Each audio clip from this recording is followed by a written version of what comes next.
ప్రియ సోదరి మనులారా, మనమందరము దేవుడు ఎదురు చూస్తున్న కోరికలోకి మన జీవితాన్ని నడిపించుకునవలసిన వారమై ఉన్నాం. ఏంటి దేవుడు మన ఎడల కోరుకుంటున్న కోరిక? వాటిని యేసుక్రీస్తు వారి లోకానికి వచ్చి తన ప్రసంగము ద్వారా, అలాగే ప్రసంగించిన జీవితము ద్వారా మన మధ్య జీవించి చూపించి చెప్పి వెళ్ళినటువంటి మాటలు. మీ పరలోకపు తండ్రి పరిపూర్ణుడు గనుక మీరును పరిపూర్ణులై ఉండండి అని ఆజ్ఞాపించిన ఆజ్ఞను మనమందరము ప్రతి ఒక్కరము కలిగి ఉండే నిమిత్తము పాఠాన్ని వింటూ ఉన్నాం. ఈ లోకంలో అంతకంటే వేరే పని మన జీవితంలో లేవు. ప్రతి ఒక్కరికి దేవాది దేవుడు ఆయుష్కాలాన్ని పెంచుతున్నదే మనం సంపూర్ణతలోకి వెళ్ళాలని, మన పరిపూర్ణతలోకి వెళ్ళాలని. కాబట్టి ఈరోజు కూడా అద్భుతమైనటువంటి మాటలు కొనసాగింపుగా మనం ముందుకు వెళ్దాం. మరి నిన్నటి వాక్యాన్ని దశలోనికులకు రాసిన పత్రికలు ఉన్న సందర్భాన్ని మనం ధ్యానం చేస్తూ వచ్చాము. అలాగే ఆయన కోరుకున్న కోరిక ఏదో దశలోనికులకు రాసిన మొదటి పత్రిక 4వ అధ్యాయము 7వ వచనం. దశలోనికులకు రాసిన మొదటి పత్రిక 4వ అధ్యాయము 7వ వచనం. దయచేసి అందరూ చూడండి, ఒకసారి జ్ఞాపకం చేసి నేను ముందుకు వెళ్తాను. దశలోనికులకు రాసినటువంటి మొదటి పత్రిక 4వ అధ్యాయము 7వ వచనాన్ని చదువుతున్నాను. పరిశుద్ధులగుటకే దేవుడు మనలను పిలిచెను గాని అపవిత్రులుగా ఉండుటకు పిలవలేదు. దేవుడు మనల్ని పిలిచినది పరిశుద్ధులుగా ఉండుట కోసం. ఎందుకు అనగా మీ పరలోకపు తండ్రి పరిశుద్ధుడు గనుక మీరును పరిశుద్ధులై ఉండండి అని ఆజ్ఞాపించిన ఆజ్ఞ మేర ఈ పాఠాన్ని మనం వింటూ వస్తున్నాం. సో పరలోకపు తండ్రి పరిపూర్ణుడు ఏ విషయంలోనంటే పరిశుద్ధతలో ఆయన పరిపూర్ణుడు. మరి మనము కూడా పరిశుద్ధతలో పరిపూర్ణులు అవ్వాలని కొరింథీయులకు రాసిన 2వ పత్రిక, కొరింథీయులకు రాసినటువంటి 2వ పత్రిక 7వ అధ్యాయము 1వ వచనంలో ఈ అంశాన్ని ఎంచుకున్నాం. ఒకసారి మళ్ళా చదివి మీకు జ్ఞాపకం చేస్తున్నాను.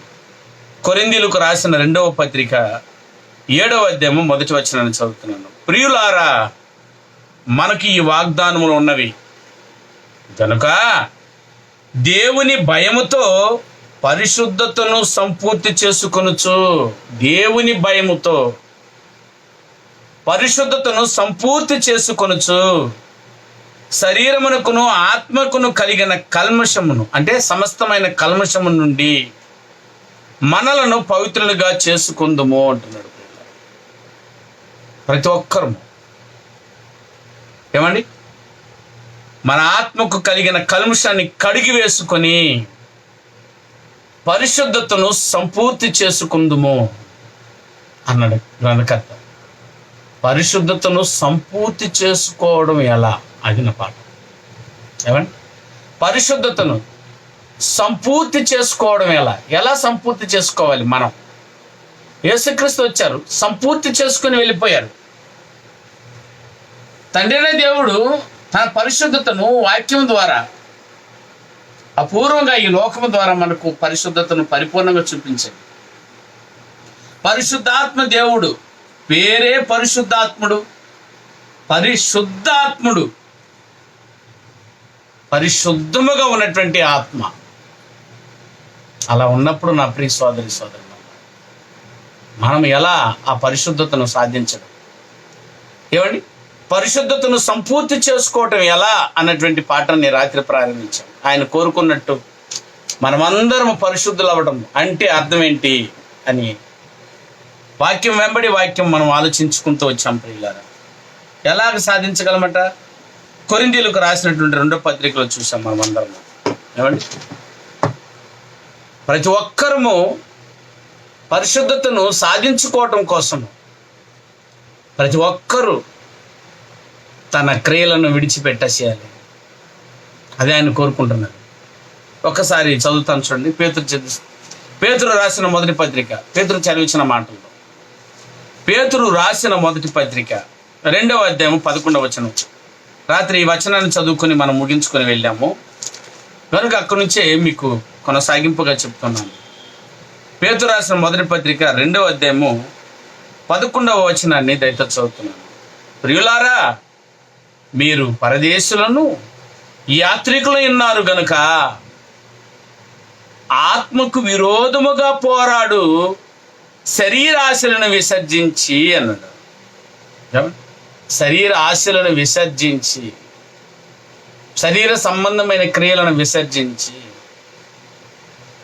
నువ్వు నడుచుకోవడమే పరిశుద్ధతను సాధించుకోవడం, పరిశుద్ధతలో పరిపూర్ణ అవ్వడం, సంపూర్తి చేసుకోవడం అంటేదే. అనగా ఈ విషయంలో ఆత్మకు విరోధంగా పోరాడుతున్న శరీర క్రియలు మనలో ఉన్నాయి. అవి లక్ష్యాన్ని సాధింప చేయనివ్వదు. అందుకే వాటిని ముందు చంపేసేయి, విసర్జించేసేయి, దూరం చేసేసేయి, కడిగి వేసుకో అన్నటువంటి సందర్భాలను రాత్రి స్పష్టంగా వాక్యం వెంబడి వాక్యం ఆలోచించాం. అంటే పరిశుద్ధత అంటే అంధకార సంబంధమైనటువంటి క్రియలు మనలో ఒకవేళ ఉన్నట్లయితే దానిని తీసివేసుకొని పరిశుద్ధత కలిగి ఉండడమే, దాన్ని తీసివేసుకోవడమే పరిశుద్ధత. అది దేవుడు ఎదురు చూస్తున్న వ్యక్తిత్వం. అందుకే కీర్తనకారుడు రాత్రి చదివిన మాటలు చూసాం. కీర్తనల గ్రంథం 51:10 చూసాం. ప్రియులారా, ఒక్కసారి మరలా జ్ఞాపకం చేస్తా చూడండి. కీర్తనల గ్రంథం 51వ కీర్తన 10వ వచనాన్ని దయతో చదువుతున్నాం. 51వ కీర్తన 10వ వచనం చదువుతున్నాం. దేవా, నా యందు శుద్ధ హృదయము కలగజేయము, నా అంతరంగములో స్థిరమైన మనసును నూతనముగా పుట్టించము. దీని పేరు పరిశుద్ధత. ఏమన్నా పరిశుద్ధతను సంపూర్తి చేసుకుంటే ఎలా అని అంటిదే. ప్రతి ఒక్కరూ సంపూర్తి చేసుకోవాలి అంటే అంతరంగములో, చూసారా, నీ అంతర్యములో కల్ముషమును కడిగి వేసేసుకో, దాన్ని శుద్ధి చేసుకుంటున్నాడు. శుద్ధ హృదయమును కలగజేసుకో, ప్రతిరోజు కడిగేసుకో. ఇదే పరిశుద్ధతలో సంపూర్తి అవ్వడం అంటే. చేయరానివి మన శరీరం నిండా ఉంది, అవన్నీ ఆత్మకు విరోధంగా పోరాడుతున్నాయి. అట్టి కార్యములను ఒక్కసారి చూడండి. ఈరోజు ఎన్ని మన ఆత్మకు విరోధముగా, మనమేమో దేవుని పని చేయాలి, దేవుడు చెప్పినట్టు బ్రతకాలి అనుకొని పోరాటము ఏమంటే ఆత్మకు విరోధముగా మన శరీరాశయాలు పోరాడుతూనే ఉంటుంది. వద్దు వద్దు వద్దు, దాని చేయవద్దు, ఇక్కడికి రా, చూడవద్దు అన్న మనం దేవుడు ఏదైతే చెప్పాడో అదే చూడు.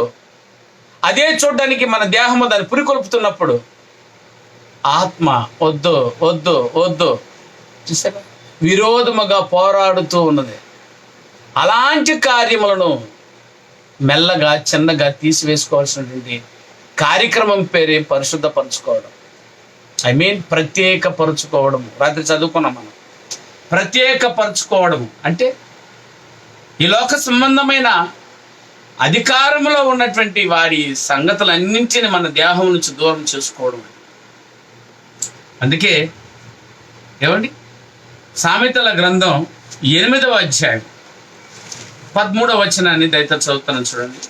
సామెతల గ్రంథం 8వ అధ్యాయం 13వ వచనం. యెహోవా యందు భయభక్తులు కలిగి ఉండుట చెడుతనమును అసహించుకున్నటయే. గర్వము, అహంకారము, దుర్మార్గత, కుటిలమైన మాటలు నాకు అసహ్యములు. వీటిని తీసివేసుకుని కడిగేసుకో. ఇవి రోజు మన దేహాల్లో జరుగుతున్నాయి.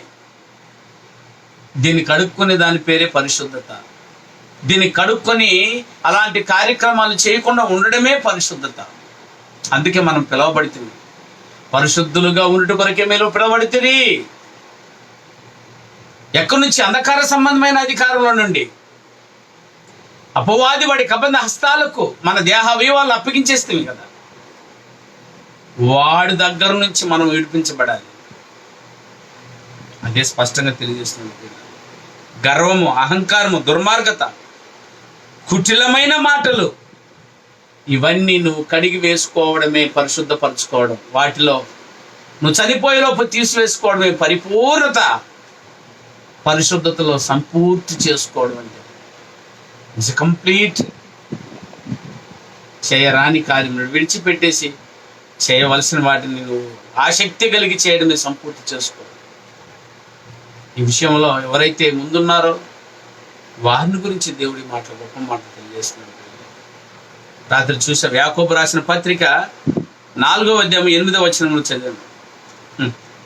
యాకోబు రాసిన పత్రిక 4వ అధ్యాయం 8వ వచనం, దేవుని యొద్దకు రండి, అప్పుడు ఆయన మీ యొద్దకు వచ్చును. పాపులారా మీ చేతులను శుభ్రము చేసుకునిడి. పాపులారా మీ చేతులు శుభ్రము చేసుకుని, ద్విమనస్కులారా మీ హృదయములను పరిశుద్ధపరచుకుని. చేతులు శుభ్రం చేసుకునేది అది కరోనాకి అర్థమవుతుందండి. కరోనాకేమో చేతులు శుభ్రం చేసుకోవాలి. పరిశుద్ధతకు పరిశుద్ధమైనటువంటి పనులు చేయాలి. అర్థమవుతుందా? చేతులు కడుక్కోవడం అంటే ఇది కాదు, బాహ్య దాహాన్ని కడుక్కోవడం కాదు. చేయరాని కార్యములు చేస్తూ ఉందే నీ చేతులు, దాన్ని కడిగేసేయి. దట్ ఈజ్ పరిశుద్ధత. నీ దేవాది దేవుడు పరిశుద్ధుడు, అందులో పరిపూర్ణుడు. పరిశుద్ధతలో నువ్వు పరిపూర్ణుడు అవ్వాలి అంటే ఇదిగో దేవుడు ఆజ్ఞాపిస్తున్నాడు. ఏమండి? నీ చేతులు శుభ్రంగా చేసుకో. నీ చేతులతో చేయవలసిన కార్యక్రమాలు చేయి. అదే తిమోతి రాస్తూ గొప్ప మాట తెలియజేశాడు. ప్రతి ఒక్కరము సత్క్రియలతో మిమ్మల్ని మీరు అలంకరించుకోండి అన్నాడు. సత్క్రియలు, దుష్క్రియలు కాదు. ఇక చేతుల గురించి మాట్లాడితే యాకోబు గారు మాట్లాడతారు చూడండి. అదే 5వ అధ్యాయం చూడండి. యాకోబు రాసిన పత్రిక 5వ అధ్యాయము, పవిత్రమైన చేతులు అంటాడు ఇక్కడ చూడండి. మీలో ఎవడైనాను రోగి ఉన్న ఎడలా అతడు సంఘపు పెద్దను పిలిపింపవలెను అండి. వారు ప్రభునామం అతనికి నూనె రాసి అతని కొరకు ప్రార్థన చేయవలెను. విశ్వాస సహితమైన ప్రార్థన ఆ రోగిని స్వస్థపరచును. ఈ విషయంలో ఆయన మాట్లాడుతూ నీ పరిశుద్ధమైన చేతులు ఎత్తి, అంటే కడుక్కునే చేతులు, దాని అర్థం అది కాదు ప్రియుల. సత్క్రియలతో చేయవలసినటువంటి మేలు చేసి చేయరాని కీడును తీసివేసుకొని పరిశుభ్రపరచుకో ఈ క్రియలను. మీ పరిశుద్ధమైన చేతులు ఎత్తి ప్రార్థించాలన్నాడు తిమోతికి రాస్తూ. ప్రతి ఒక్కరిని పిలిచి విశ్వాస సహితమైన ప్రార్థన రోగిని, ఏ రోగిని ఆంతర్యంలో నిండిపోయిందో చూశారో దాన్ని శుద్ధి చెయ్యి, ఆ రోగాన్ని చూసారు. మనమందరం మేము దేహానికి సంబంధించిన రోగాన్ని తీసుకోవడానికి నూనె రాసుకుంటున్నాం. ఇక్కడ పరమార్థం కూడా ఉంది ప్రియులారా. చదవగలిగితే శరీర సంబంధమైనవి తీసివేసుకో, శరీర సంబంధమైనవి తీసేసుకొని ఆత్మ సంబంధమైనవి అలాగే ఉంటే పర్వాలేదా కల్ముషాలు అంటే అది కాదు. ఎందుకు దీన్ని ఆత్మీయంగా తీసుకోకూడదు? నూనె అంటే దేని తెలుసా? పరిశుద్ధతకు, పరిశుద్ధ ఆత్మనికి, అభిషేకమునకు అది సాదృశ్యం. నూనె అర్థమవుతుందా? మీరు ప్రార్థించినప్పుడు, సంఘపు పెద్దను పిలిపించి ప్రార్థించినప్పుడు ఏంటిది? దేహ సంబంధమైన వాటిని కడుక్కోవడమా? ఆత్మ సంబంధమైనది కడిగేస్తే దేహం ఆల్ రైట్ పర్ఫెక్ట్. ఇది చాలా మందికి తెలియదు సూత్రం. అర్థమవుతుందా? ఆత్మకు పట్టిన కల్ముషాన్ని కడిగి వేసుకున్నామంటే శరీర సంబంధమైన కల్ముషం ఏముందండి? రేపు తీర్పు జరగనై ఉన్నది శరీరానికి సంబంధించిన రోగాన్ని బట్టి కాదు, ఆత్మకు సంబంధించిన రోగాన్ని బట్టి తీర్పు తీర్చబోయేది దేవుడు. ఆ రోగానికి సంబంధించినటువంటి పరిశుద్ధత, కడుగుదల లేదు. స్నానం చెయ్యి అన్నాడు. ఏ స్నానం? ఏమంటే బాహ్య సంబంధమైన స్నానమా, పునర్జన్మ సంబంధమైన స్నానమా?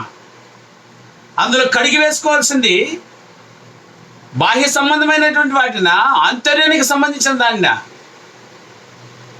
నేను కోరుకుంటున్నది ప్రియులారా, పరిశుద్ధపరచుకోవడం అని అంటే యేసు పలికిన పరమార్థంలో పరిశుద్ధత కలగాల్సింది హృదయానికి.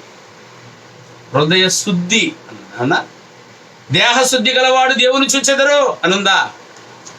చదవలేరు కూడా. ఆత్మశుద్ధి అంటే హృదయ శుద్ధి. ఆత్మ అంటే హృదయము, మనస్సు, మనసాక్షి, మనోనేతలు, మంచి తెలుగు చూసా. దాన్ని కడిగి పవిత్రపరచుకో, అది హృదయ శుద్ధి. అందుకంటే దేవుడు మనల్ని ప్రతి ఒక్కరిని కోరుకుంటూ ఉన్నాడు. పిలు నూనె రాయి. రూతు గ్రంథంలో అపూర్వమైనటువంటి సందర్భాన్ని 3వ అధ్యాయంలో తెలియజేశాడు. ఏమండి, తన అత్త నయోమి రూతుని పిలిచి, నువ్వు స్నానం చేసి తైలము రాసుకుని బట్టలు కట్టుకుని ఆ కళ్ళమునికి వెళ్ళన్నాడు. ఏంటి వారి పరమార్థం? శరీరంగా చూస్తే అదే కనబడుతుంది నీకు. స్నానం ఎప్పుడు చేయలేదు ఆమె. రోజు పనికి పోయి వచ్చి ఆమె స్నానం చేయకుండా ఉంటుందా? ఆ స్నానాన్ని కాదు ఆమె అత్త జరిగింది. బాప్తిస్మ స్నానం. సరే, తైలం పరిశుద్ధాత్మకు చిహ్నం. అర్థమవుతుందా ప్రియులారా? బట్ట నీతి అనే మైమరుపు, వీటిని కట్టుకునే కళ్ళమనికి వెళ్ళు. కళ్ళమనక సంఘము.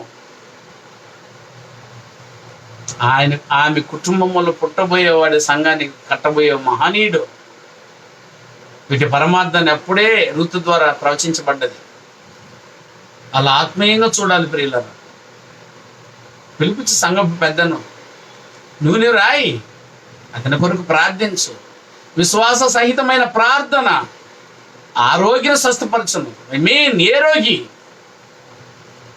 ఆత్మ సంబంధం రోగాన్ని పక్కన పెట్టేశారు, శరీర సంబంధం రోగాన్ని గురించి కూర్చున్నాడు. అందుకే చేతులు కడుక్కోమంటున్నాడు యాకోబు గారు. ఆయన కడుక్కోమని చేతులు ఇవి కాదు, దీంతో చేసే క్రియలను కడిగేసి, దీంతో చేయించే ఆ క్రియలను మనసును కడిగి వేసి. చూస్తారా యెహెజ్కేలు గ్రంథం, దానికి రెఫరెన్స్గా ఆయన మాట్లాడుతున్న సందర్భం పలుమార్లు చదివించాను అనుకుంటాను ఈ మాట. యెహెజ్కేలు గ్రంథం చూడండి ప్రియులు, 36వ అధ్యాయం 25వ వచనం. 36:25 వచనం. ఎంత అపూర్వమైన మాటలు. మీ అపవిత్రత యావత్తు పోవునట్లు, మనకు పట్టిన అపవిత్రత యావత్తు పోవునట్లు. అపవిత్రత అంటే చేయరాని కార్యములు చేసి నీ దేహ అవయవాలకు కల్ముషాన్ని తెచ్చిపెట్టావు, దాన్ని అపవిత్రత అంటే. మీ అపవిత్రత యావత్తు పోవునట్లు నేను మీ మీద శుద్ధ జలమును చల్లుదును. శుద్ధ జలమును చల్లుదును. మీ విగ్రహముల వలన మీకు కలిగిన అపవిత్రత అంతయు తీసివేసేదను. నూతనమైన హృదయమును మీకు ఇచ్చేదను. నూతన స్వభావమును మీకు కలగజేసేదను. రాతి గుండె మీలో నుండి తీసివేసి మాంసపు గుండెను మీకు ఇచ్చేదను. నా ఆత్మను మీ మీద ఉంచి నా కట్టలను అనుసరించే వారిగాను నా విధులను గైకొని వారిగాను మిమ్మల్ని చేసేదను. ఇది నా ప్రియ సోదరి సోదరు, మీ అపవిత్రత యావత్తు పోవునట్లు శుద్ధ జలమని మీద చల్లి కడిగి వేసుకో. పరిశుద్ధుడు. మాంసపు గుండె ఏంటి? రాతి గుండెని తీసేసి మెత్తటి మాంసపు గుండెని నీకు ఇస్తాడు. తన ఆత్మను నీలో ఉంచుతాడు. ఇది పరిశుద్ధపరచుకోవడం అంటే. ఆ పరిశుద్ధతలో సంపూర్ణలవు. కడుగు, ప్రతిరోజు కడుగు, ప్రత్యేకంగా ఉండు. అదే నిన్ను కోరుతున్నాడు. పోగొట్టుకున్నామా మన అపవిత్రత యావత్తు? లేదు. ఇర్మియా గ్రంథం 4వ అధ్యాయం. ఇర్మియా గ్రంథం 4వ అధ్యాయం 14వ వచనాన్ని దయతో చదువుతున్నాను చూడండి. 4:14. ఇర్మియా గ్రంథం 4వ అధ్యాయం 14వ వచనాన్ని చదువుతున్నాను. యెరూషలేమా, నీవు రక్షింపబడినట్లు యెరూషలేమా, నీవు రక్షింపబడినట్లు నీ హృదయములో నుండి చెడుతనమును కడిగి వేసుకునము. ఎన్నాళ్ళ వరకు నీ దుష్ట అభిప్రాయము నీకు కలిగి ఉండును? ఎన్నాళ్ళ వరకు ఉంటావు చెప్పు నాయన. నీ హృదయం నుండి చెడుతనమును కడిగి వేసుకునము. హృదయములో చెడుతనమును పెట్టుకొని పైన ప్రేమగా మాట్లాడే ఎంతవరకు సమంజసం మీరు చెప్పండి. అట్టి క్యారెక్టర్ని కడిగి వేసుకోవడమే పరిశుద్ధత. ప్రతి రోజును దేవుడు మనకిస్తున్నది అలా కడుక్కుందుమని. ఏమండి, ఒకసారి చూడండి, మనం ప్రతిరోజు స్నానం చేస్తుంటేనే బాగుంటామండి. ఒక వారం స్నానం చేయకపోతే ఒకసారి చూడండి, ఈ మట్టి పిల్లలు ఒంటి మీద ఖర్చుకొని బెల్లగా లేచిపోతాయి.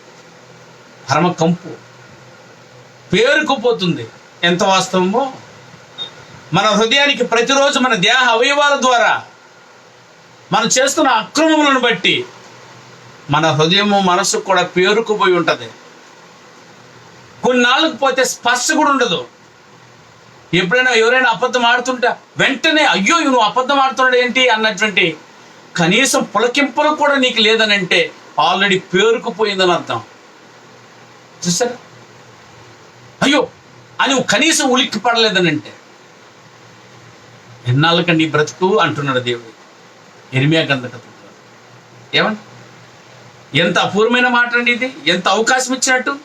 యెరూషలేమా, నీవు రక్షింపబడినట్లు నీ హృదయముల నుండి చెడుతనమును కడిగి వేసుకొనుము. ఒళ్ళు అందరు కడుక్కుంటారు, కానీ హృదయానికి పట్టిన దాన్ని ఎవరు కడుగుతారు? అలా కడుక్కునే దాని పేరే పరిశుద్ధత. దేవాది దేవుడు పరలోకానికి రండయ్యా అని అనింటే రా అంటే వెళ్ళిపోదామని కాదు దాని అర్థం. నీ పరలోకపు తండ్రి పరిశుద్ధుడు. మరి నువ్వు ఆ పరిశుద్ధతను సంపూర్తి చేసుకున్నప్పుడే కదా ఈ లోకములో చావు నెమ్మదిగా వస్తుంది. ప్రియులారా, భూమి మీద ఎలాగైనా బ్రతకొచ్చు, ఎలాగైనా బ్రతుకుతున్నాం, బ్రతకడానికి మాత్రమే అది. కానీ చావుకు అది సరిపోదు ప్రియ సోదరి మనులారా. చావు దగ్గరకు వచ్చినప్పుడు నీకు అప్పుడు కనబడుతుంది ఎక్కడికి వెళ్తాం. చనిపోతే బ్రతికున్న నాళ్ళు చనిపోవడం గురించి ఆలోచించలేదు, చనిపోయే ముందు నువ్వు ఆలోచించి ఏం చేయాలి. ఆ చావుకు కావలసిందే పరిశుద్ధత. నెమ్మలంగా హ్యాపీగా చెప్పి చచ్చిపోవాలి. నీతిమంతులు ముందే చెప్పి చనిపోయినటువంటి బైబిల్లో చాలా లేఖనాలు ఉన్నాయి ప్రియులారా. కానీ వాటిని పక్కన పెట్టి ఈ లోకంలో బ్రతకడం గురించి ఆరాటపడుతున్నాం మనం. దానికే పేరుకుపోతున్నాయి. ఆఫ్టర్ ఆల్ జాను పొట్టను కాపాడుకోవడానికి ఈ శరీర సంబంధమైనటువంటి వాటిని సుఖించి బ్రతికించుకోవడం కోసం ఎన్ని కల్ముషాలతో నిండిపోతున్నాయో రాస్తున్నాడు చూడండి. మీ హృదయము నుండి చెడుతనమును కడిగి వేసుకో. చెడుతనం ఒకదాని మీద ఒకటి. ఎవరు అడుగుతారు మనల్ని? అందుకే వాత వేయబడిన మనసాక్షి కలిగిన వారే అన్నాడని పేతురు గారు. వాత వేయబడిన మనసాక్షి, వాత అంటే తెలుసు కదా ప్రియులారా. సరే, ఇప్పుడైతే మనకి మత్తు ఇంజెక్షన్ వేసి పెద్ద పెద్ద గడ్డలు కురుపుల్ని కట్ చేసి తీస్తారు. ఆ రోజుల్లో మత్తు ఇంజెక్షన్ లేవు. దాని మీద ఆ గడ్డ మీద లేదా పుండు మీద ఎవరిని గనగన కాగినటువంటి ప్రియులారా ఇనప కడ్డీని ఎర్రగా కాల్చి దాని మీద వాత పెట్టేస్తే దాని మీద కోసి తీసేంత వరకు నీకు ఏ నొప్పి కలగదు. ఇంకా ఒక్కసారి మీరు నిప్పులు చేపెట్టి తీసేయండి, ఆ ప్రదేశం అంతా మత్తు బారిపోద్ది. అలాంటిదంట మనసు. చెడుతనము చేసి చేసి చేసి చేసట నీ హృదయం నిండా చూసారు. కనీసము ఏందిరా అని కూడా చెప్పదట మనసు. వాత వేసుకుంటుంది. చెప్పదు. ఇంకా చాలా మంది తప్పులు ఇంతవరకు తన మనసు చెప్పట్లేదు. చూసారు, తన తప్పును చెప్పదు, ఎదుటి వారి తప్పును చెప్తుంది. ఆడు తప్పు చేశాడు, ఈడు తప్పు చేశాడు. కానీ నీ హృదయం చేస్తున్న తప్పు ఒక్కసారి గుర్తించు. ఒకవేళ అలాగుంటే మనము పరలోకానికి వెళ్ళలేము. అందుకే దేవుడు కోరుకుంటున్నాడు, నీ పరలోకపు తండ్రి పరిశుద్ధుడు నైనా, నువ్వు పరిశుద్ధుడు. ఇది నేరమా? దీన్ని వెంబడించడం తప్ప? దీన్ని వెంబడించడం మీరు ఒక్కసారి ఆలోచించండి. ఇది అన్యాయమా? చాలా మందికి మాటలు అర్థం కాదు. ప్రేమపూర్వకంగా, న్యాయంగా, నీతిగా బ్రతుకును చూపిస్తున్న వారిని నమ్మరు, విశ్వసించరు. ఆ మాటల అసహ్యం కూడా ఈ లోకానికి. కానీ చెడును చేయడానికి రా, నీ కూడా తోడుగా ఉన్నాను అని చెప్పి నిన్ను ప్రోత్సహించే వారి ఈ లోకంలో ఎక్కువ మంది ఉన్నారు. వాళ్ళని ప్రేమిస్తారు. చనిపోయే ముందు వాళ్ళకి దొరకరు. అందుకే వివరణిస్తూ గ్రంథకర్త తెలియజేస్తున్నాడు ఇర్మియాగా, దయవుంచి గుర్తించండి నా ప్రియ సోదరి సోదరులు, నీ చెడుతనం నీ హృదయం నుండి ఉంది, దాన్ని దయవుంచి కడిగేసుకో. దాని పేరు పరిశుద్ధత. ఎవరో చెప్పాల్సిన అవసరం లేదు. నిమ్మలంగా నీ మనసాక్షి చెప్తూ ఉంది, నేను ఎవరెవరికి ద్రోహం చేశాను, నేను ఎవరెవరి మనసును కష్టపెట్టాను, నేను ఎవరెవరికి నా దేహ అవయవాల ద్వారా ఏమండి పాపము చేసి నా హృదయం నింపుకున్నాను. హృదయం నిండిపోద్దండి. ఉండి లాంటిది హృదయం. అవునే కదా చెప్పండి. చేస్తున్నవన్నీ చూస్తున్నవన్నీ ఉండిలో నిండిపోతాయి. చేసి చూడు, చూసి చూడు, అవన్నీ ఎక్కడోనంటే హృదయంలో ఉంది. వాట్సాప్లో చూస్తుంటే ఏదో ఊరికి సంబంధించిన వాడు పప్పి గేమ్ ఆడుతూ వీడియో, వాడు దాన్ని ఆడి ఆడి ఆడి ఆడి ఆడి ప్రాణం మీదకి తెచ్చుకున్నాడు. వాళ్ళ చేతిలో సెల్లు కూడా లేవు ఇప్పుడు. అలా ఆడుతూ ఉంటేనే వాడికి బాగుంది. అది ప్రాణం మీదకి తెచ్చుకున్నట్టు చూపించారు. సెల్ ఫోన్లు తల్లిదండ్రులు ఇచ్చేస్తే వీటికే అలవాటు అయిపోయింది. అవయవాలన్నీ దాన్ని చేయాలనుకుంటుంది. చెడునే అది మంచిని చేయడానికి అలవాటు చేయి. అబద్ధం ఆడకు, న్యాయంగా ఉండు, నీతిగా బ్రతుకు. ఏమండి ఇటాటి దాన్ని నీ దేహవి వాళ్ళకి నేర్పిస్తే ఇట్ ఇస్ వండర్. వాడే దేవుడు, వాడే పరిశుద్ధుడు. అందుకే నీ హృదయానికి పట్టినటువంటి అటాటి చెడుని కడిగి వేసుకుని దాని పేరు పరిశుద్ధత. వాటిని మీరు పరిశుద్ధులు అవ్వండి, వాటిలో సంపూర్తి అవ్వండి. ఆ క్యారెక్టర్ని ఎవరైతే సంపాదించుకోవడానికి ఇష్టపడతారో వారిని తండ్రి అనే దేవుడు, నా తండ్రి ఏమంటే నా పిల్లలారా, జగదోత్పత్తికి మొదలుకొని సిద్ధపరిచిన అపూర్వమైన పరలోకాన్ని స్వతంత్రించుకుని రండి రండి అనే ఆహ్వానం వస్తుంది ఆ లోకాన్ని. నీ మరణం నీ కనపడతా ఉంటుంది. రా దేవదూతలు, రా వెళ్ళిపోదాం, తండ్రి పిలుస్తున్నాడు అన్నాడు. చూసా, అలాంటి నమ్మకమైన బ్రతుకు నుండి కడుక్కొని నీ హృదయాన్ని పరిశుద్ధపరచుకోకుండా మరణమే నీకు సంభవిస్తే భయం, ఎక్కడికి వెళ్ళాలో తెలియదు నీకు. ఎందుకంటే దాని కొరకు నువ్వు బ్రతకలేదు కాబట్టి. అందుకే చనిపోయే లోపు ప్రతి ఒక్కరూ పరిశుద్ధతలో సంపూర్తి అవ్వండి అంటాడు కొరింథీ సంఘానికి రాస్తాడు. మనం అదే ప్రియులు, మనం చనిపోయే ముందు పరిశుద్ధతను సాధించుకుంటాం. మనకిచ్చిన బ్రతుకు చాలు, నమ్మలమైన బ్రతుకునిచ్చాడు. హ్యాపీ కదండి. ఇంకొకరికి అన్యాయం చేయకుండా దేవుడు మనల్ని కాచి కాపాడుతున్నాడు. ఒకరిని మోసం చేయలేదు. ఈ రోజంతా ఒకరి చిన్నవారికి కూడా మోసం చేయలేదు అన్నటువంటి నిమ్మలమైన బ్రతికి ఎంతమందికి ఉందో చూడండి ఒకసారి. వారిని దేవుడు స్వాహా నా ప్రియ కుమారుడు అంటాడు.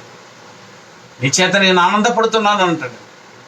అట్లాంటి కార్యాన్ని యేసుక్రీస్తు వారి లోకంలో కొల్ల చేసి చూపించి వెళ్ళింది. వాటిని ఒక్కొక్కటిగా కలిగి ఉండడానికి ప్రయత్నించాలి. వాటిని వెంబడి నేర్చుకుంటూ మనం విన్నదాని ప్రకారం కనీసం ఒక్క వ్యక్తిత్వాన్ని చంపేసుకొని విడిచిపెట్టేసి మన హృదయాన్ని తేలిక చేసుకుందాం, పరిశుద్ధపరుచుకుందాం. అలా ఆశిస్తారని మిమ్మల్ని ప్రేమతో కోరుతున్నాం. చాలామంది నేను చేసిన తప్పు నేను విడిచిపెట్టేస్తాను, నా కొరకు ప్రార్థించండి అని కోరుతున్నారు. ఎస్, అట్లాంటి వారి కొరకు ప్రార్థించవచ్చు. పైన మారుతానని చెప్పి లోపల మారకపోతే నేను చేసిన ప్రార్థన నే శాపగ్రస్తుంది. అందుకని మరి అవకాశాన్ని దేవుడు మీకు ఇస్తే మారడానికి ప్రయత్నించాలి తప్ప మీ హృదయాన్ని కల్ముషంతో నింపుకొని ఇంత నరకాగ్నికి వెళ్ళడం కోసం సిద్ధపడకూడదు. అలా జాగ్రత్త పడతారని ఆశిస్తూ ప్రార్థనతో మాటలు ముగిస్తాను. దయగల కన్న తండ్రి, ఈరోజు కూడా గొప్ప మాటలు మా హృదయానికి పట్టిన కల్ముషాన్ని కలిపిపెట్టు నా రోజులు పెంచుతున్నామనే విషయాన్ని స్పష్టంగా అర్థం చేసుకుంటున్నాను. అవును తండ్రి, పరలోకపు తండ్రి అయిన మీరు పరిశుద్ధులు, మేము పరిశుద్ధులై ఉండాలని కోరుకున్నట్టు ఆ పరిశుద్ధతను ఎలా సంపూర్తి చేసుకోవాలో కొరింథీ సంఘంలో ఉన్న వారికి హెచ్చరిక చేసినట్టు మా జీవితాల్లో హెచ్చరిక చేశారు. దుష్క్రియలను, మా హృదయానికి పట్టిన చెడుతనమును ఒక్కొక్కటిగా తీసి కడిగి వేసుకోవడమే పరిశుద్ధత. అట్టి పరిశుద్ధతను సాధించుకోవడానికి మీ పిల్లలు విన్న వాక్యాన్ని బట్టి ఒక్కొక్క కార్యాన్ని తీసివేసుకొని వారు పరిశుద్ధపరచబడుతూ నీతి రాజ్యానికి వారసులు ఒకటకు వారిని చేరువ చేయమని సన్నిధానంలో ప్రార్థిస్తున్నాం. విన్న వాక్యం ప్రకారం జీవించడానికి ఇష్టపడుతున్న వారందరినీ సురక్షితంగా కాచి కాపాడండి.